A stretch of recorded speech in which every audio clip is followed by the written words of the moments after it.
Copyright disclaimer. Under Title 17 U.S.C. Section 107, allowance is made for fair use for purposes such as criticism, comment, news reporting, teaching, scholarship, and research.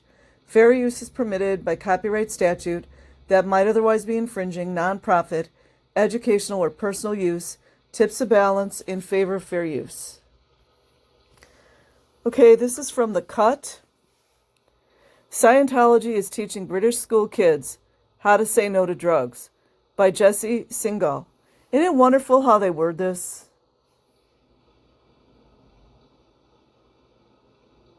It's called infiltration.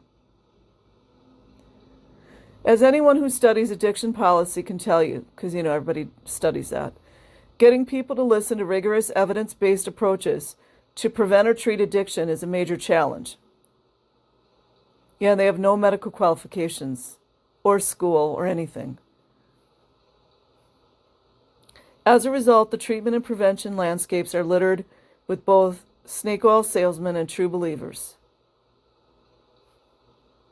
peddling interventions that have no scientific backing behind them, yes, or medical qualifications, nothing. Unfortunately, the Church of Scientology has been able to take advantage of this chaos.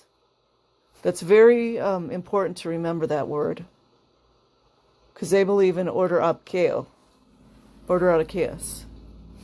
In lack of regulation by aggressively pushing NARCONON, an anti-drug and anti-addiction program with little scientific backing, littered with Scientological principles, and seen by some as the first step in an indoctrination process into schools all over the place. The United Kingdom just found this out the hard way. According to an investigative article in the London Evening Standard, in the past year alone, 35,000 children have taken part in the NARCONON anti-drugs program. Yeah, because nobody knew about it, right? Yeah. Including more than 16,000 in London, reported Benedict Moore Bridger. He goes on to explain that NARCONON's theories about drug dependency and treatment have been described as potentially dangerous and dismissed by some scientists as lacking medical evidence. LAPD, did you hear that? Yeah. Critics say the lectures provide a soft indoctrination to Scientology. That's the point. As Moore Bridger notes, NARCONON openly acknowledges that it is based on the research and writings of L. Ron Hubbard and the founder of the Scientology religion. But many teachers and school authorities are unaware of the connection and may be unaware that the program doesn't employ actual addiction experts. Or doctors, by the way. That might be because those experts have long viewed the program as a pseudo-scientific and potentially dangerous enterprise. We have known for years that Scientologists have been targeting schools through drugs education packages. They're doing it in Ireland, too. Professor David Newt, former head of the UK government's Advisory Council on the Misuse of Drugs, told Moore Bridger they are the main provider of teaching aids to schools, as neither government nor local authorities put any money into this topic.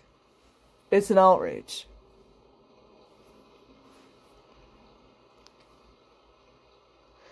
Unfortunately, this isn't some strange aberration. Scientology has been remarkably distressingly successful at embedding NARCONON into both schools and, in the U.S., at least court-supported addiction treatment programs. Yeah, go and look to see how many people have died in those programs. All young people, too. California is a pretty remarkable example. Back in 2004, in a story that reads very similarly to the one in the Evening Standard, the San Francisco Chronicle reported that a popular anti-drug program provided free to schools in San Francisco and elsewhere teaches concepts straight out of the Church of Scientology, including medical theories that some addiction experts described as irresponsible and pseudoscience. Wouldn't pseudoscience also be fraud? Huh. That reporting sparked an investigation on the part of state authorities. In the following year, State Superintendent Jack O'Connell came out hard against the program, urging all California schools to drop it. We'll get a letter out to every school district today, saying this program is filled with inaccuracies and does not reflect widespread medical and factual evidence, he explained. School systems around the state cut ties to the program as a result. But NARCONON never really went away. How they're still open is beyond me. In 2014, the Chronicle reported that NARCONON programming was still going on in schools all over the state. It wasn't even much of a secret. That story noted that Clark Carr, president of NARCONON International, had recently boasted in promotional materials that drug education specialists from NARCONON Vista Bay travel from Monterey to South Lake Tahoe and from Santa Rosa to Sacramento, visiting middle schools and high schools.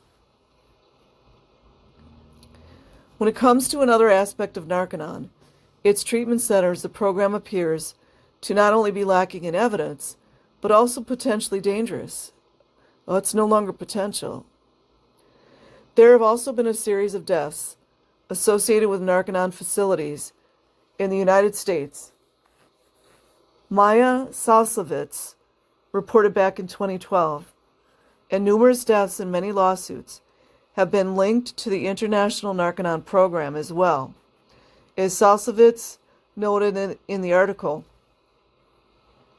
the NARCONON program is based on Scientology founder L. Ron Hubbard's Purification Rundown, which was originally devised as part of the process required for conversion into Scientology. It involves taking high doses of vitamins and spending 4 to 5 hours a day in 150-degree saunas. This is believed to detoxify the body and remove drug residue that Hubbard claimed was responsible for craving. Well, as many drugs as Hubbard was taking, he might know, huh? Unfortunately, NARCONON isn't the only way Scientology ideas have wormed their way into addiction prevention and treatment. As Science of Us noted last year, courts regularly mandate that those struggling with addiction participate in moral recognition therapy, an idea which, like NARCONON, I can't wait for this, is littered with Scientological ideas and lacking in evidence. Well, everything they do is lacking in evidence. But they make it so. Like, they need to believe in it so strongly that whatever is said, they have to prove that Hubbard's ideas were right. Because if they don't, then everything will be a sham and they'll just lose it.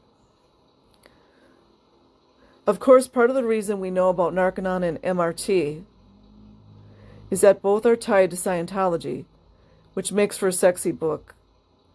It's depressing to think about all the other similar programs we don't know about. They're definitely out there. What's the one? I think there's one, something for humanity. They even have children for humanity or something. I'll look into that later. So anyways, I'll leave a link in the description box. Like and subscribe if you choose. Otherwise, have an amazing day or night wherever you are. Peace.